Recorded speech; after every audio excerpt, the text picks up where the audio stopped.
तो हेलो दोस्तों, मैं क्विक लर्न से डे 3 के लिए आपको बताना जा रहा हूँ कि आज डे 3 है और हमने रीडिंग के लगभग बहुत सारी चीज़ें क्लियर कर ली हैं कि रीडिंग कैसे करनी है और कैसे उसको प्रोनाउंस करना है।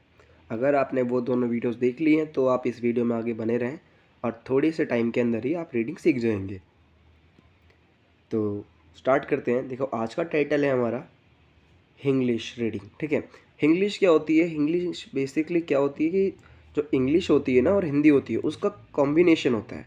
ये दोनों चीज़ मिलके होती है। जैसे आपने देखा होगा, हम किसी से चैट करते हैं व्हाट्सएप पे, तो 90% ऑफ द पीपल वो क्या करते हैं, वो अपनी हिंदी भाषा जो नॉर्मल लैंग्वेज होती है उसी को इंग्लिश में लिखते हैं, क्योंकि उस पर अल्फ़ाबेट्स होते हैं इसलिए। तो अब देखिए, मैंने यहाँ पे भी लिख रखी है सेम चीज़ें। अब आपको पढ़ाता हूँ, ठीक है, कैसे करना है। देखो, ये मैंने लिखा हुआ ए और ए फिर जे, है ना। तो इसको पढ़ेंगे हम कैसे? आज, है ना, आज। और सेम एज इट इज़ मैंने पूरा सेंटेंस लिखा हुआ है। अब मैं आपको इसको रीड करके दिखाता हूँ, ठीक है। बिना टाइम बर्बाद करे आपको मैं बहुत जल्दी सिखा दूंगा। देखो, आज, MAIN, मैं आपको आपको सिखा, ठीक है, सीखा। इसे हमने बताया था ना मैंने आपको कि जब के साथ में हो तो खा बोलते हैं उसको, और ए लग जाए तो खा हो जाएगा। खा के बाद आग की मात्रा। तो मैं आपको सिखा दूंगा, ठीक है। ये के बाद ए, ध्यान से देखना, ये के बाद ए है, ए, क्योंकि अगर मैं आपको सिखा रहा हूँ तो परफेक्ट होनी चाहिए सब चीज़ें, ठीक है। सिखा दूंगा कैसे पढ़ते हैं इंग्लिश और हिंग्लिश, ठीक है।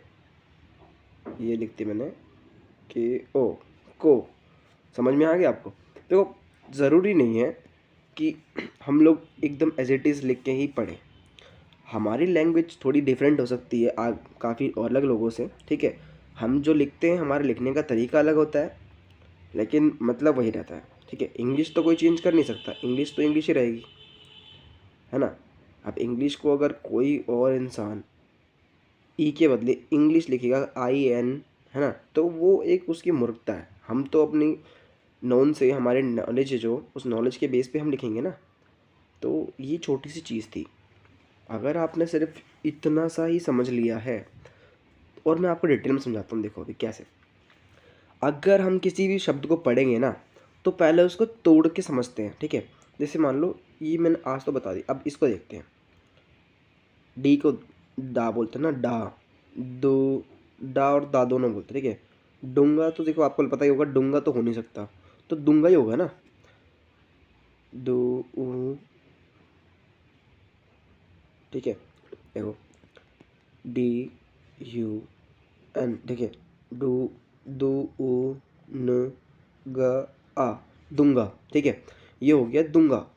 अब मैं इसको आपको हिंदी में भी थोड़ा सा समझा देता हूँ कि कैसे इसको पढ़ना है ना। अब हमें सिर्फ और सिर्फ, अगर आपने वो पहले की 2 वीडियोस देख ली हैं, तो आपके वो अल्फ़ाबेट्स के साथ उसके कॉम्बिनेशन याद रखने हैं, और साथ में अल्फ़ाबेट्स को हिंदी में कैसे प्रोनाउंस करना है वो याद रखना है। अगर आप याद रख लेते हैं तो आपको ये रीड करने में बिल्कुल भी दिक्कत नहीं होगी।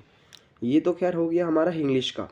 अब मैं एडिशनल चीज़ आपको बता देता हूँ कि इसको आपको क्या करना है। देखो, अब मैं आपको लिख के दिखा रहा हूँ कुछ वर्ड, ठीक है। ये मैंने पहले भी लिखवाया था, बट मैं स्टिल दोबारा लिखवा रहा हूँ ताकि आपको याद रहे, ठीक है। ये छोटा सा वर्ड हो गया। अब मैं कुछ और लिख देता हूँ।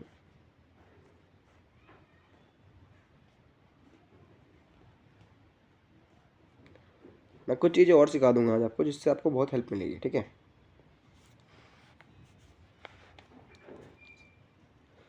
और अभी 2 वर्ड और लिख देता हूँ, जैसे कि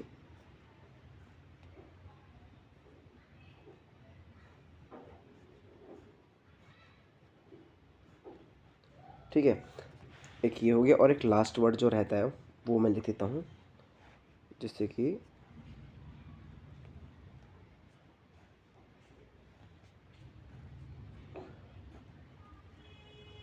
2-3 क्लास के बाद मैं, जैसे रीडिंग का मेथड, हमारा रीडिंग का टाइटल ख़त्म हो जाता है, रीडिंग को क्लियर करने के बाद मैं आपको बोर्ड पे पढ़ाना चालू करूँगा, जिससे आपको समझने में और पढ़ने में अच्छा लगेगा, ठीक है। और आप समझ में जल्दी आएगा आपको। अब देखो, ये मैंने क्या लिखा है, बी और ओ, ठीक है। अगर बी के साथ ओ लग गया तो हो जाएगा वो बो, है ना। बा के ऊपर ओ की मात्रा, ठीक है। बॉक्स, इसको का ऐसे देखो मैं बताता हूँ, अगर आपको सिर्फ एक्स लास्ट में दिख जा रहा है किसी वर्ड के तो उसको बोलेंगे ऐसे कस, ठीक है।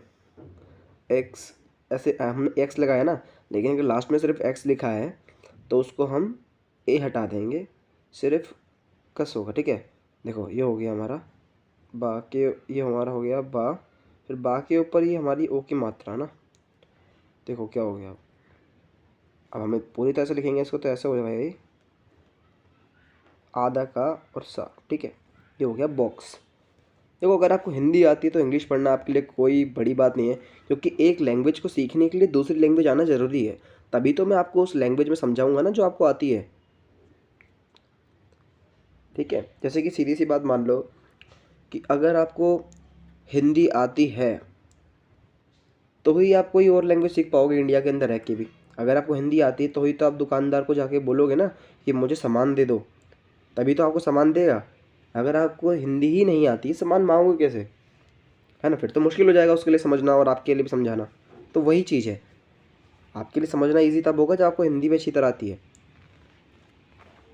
अब आते हैं मोड पे, ठीक है। ये क्या लिखा है, MODE। अब देखो मैंने जैसे आपको एक्स के बारे में बताया ऐसे ही मैं इसके बारे में बता रहा हूँ। अगर लास्ट में ई लगा हुआ है तो आपको ये नहीं करना, मोड ई लिखना है, ठीक है। ई लास्ट में ई है तो इसको ई नहीं पढ़ेंगे, ये एक तरह से साइलेंट हो जाएगा, ठीक है। आपको पता भी नहीं चलेगा लेकिन इसके मोड के अंदर ई का साउंड रहेगा। देखो जैसे हो गया एम का म, फिर ओ लग गया तो ओ की मात्रा, ठीक है। और फिर डा हो गया ये मोड। अब देखो आप बोलोगे कभी प्रोनाउंस करोगे मोड, मोड, है ना, तो ई लास्ट में हल्का सा साउंड कर रहा है, तो साउंड करे या ना करे, लेकिन अगर लास्ट में आपको ई दिख रहा है किसी भी वर्ड के एंड में तो आपको उसको यूज़ नहीं करना है, उसको नहीं लिखना है, उसको नहीं जोड़ना है, ठीक है, वरना वो अलग साउंड करवाएगा, ठीक है। लेकिन वही चीज़ अगर आई है ना, तो उसके साथ ये चीज़ नहीं मैटर करती, उसको आपको प्रोनाउंस करना पड़ेगा, उसको लिखना पड़ेगा। जैसे अगर यहाँ पे आई होता तो ये हो जाता मोदी, है ना, मोदी, ना कि मोड, है ना। अब देखो यहाँ पे आते हैं LIGHT। अब देखो ला, इसको एल को क्या बोलते हैं हम, ला बोलते हैं ला, है ना, एल को बोलते हैं हम ला। अब ला के बाद क्या लिखा, ये ई, है ना। अब तो ई को यहाँ पे देखो, आप कभी भी ध्यान देना, अगर इसके साथ अगर जस्ट ये लिखा है तो इसके ऊपर ये मात्रा नहीं आएगी, आएगी नेक्स्ट वाले पे आएगी, ठीक है। देखो पहले तो एल को पूरा लिख देंगे ला, है ना, ला लिख दिया हमने, फिर ई, ठीक है, ग एच, देखो एच टी है तो मैं एच टी का आपको बता देता हूँ। अगर लास्ट में कोई भी वर्ड है जिसके अंदर एच टी आ रहा है लास्ट में, है ना, तो ये इसको हा नहीं पढ़ेंगे, ये वरना हाइट हो जाएगा ये, है ना, हीट हो जाएगा, हाइट हो जाएगा, हिट हो जाएगा। इसको हम पढ़ेंगे सिर्फ ट, है ना, सिर्फ बोलेंगे ट। अगर एच टी साथ में है तो वो टा साउंड करेगा, सिर्फ टा, ठीक है, ट। देखो अब हो गया ला ई ग्रिट लाइट, है ना।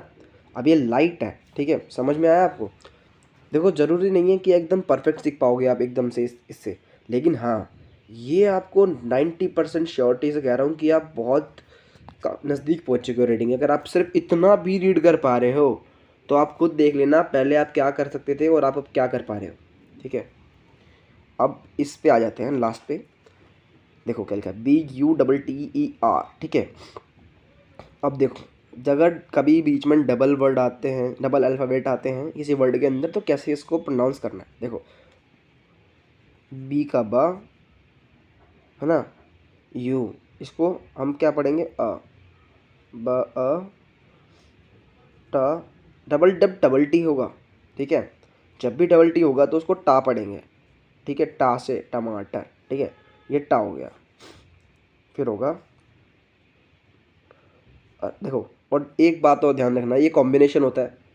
जब भी TR होगा कहीं पे भी तो इस TR को क्या बोलते हैं, अर, ठीक है। जैसे मान लो चीटर, हीटर, मीटर, इन सब में TER होता है लास्ट में, ठीक है। जब भी TER लास्ट में आपको दिख जाए तो उसको सिर्फ और सिर्फ आपको अर पढ़ना है, अर, ठीक है, अर। तो बटर, बटर, ठीक है, डबल टी था तो हमने टा लगाया, और ये तो हमें एक कॉम्बिनेशन भी दिख गया फिर इसके अंदर, है ना। तो ये कॉम्बिनेशन और दिख गया तो क्या हो गया, ये बटर, ठीक है। तो ये थी आज की क्लास, और इसके अंदर अगर आपने सीख लिया है तो भाई कॉन्ग्रेचुलेशन, आप बहुत कुछ सीख चुके हैं। तो मिलते हैं नेक्स्ट क्लास में।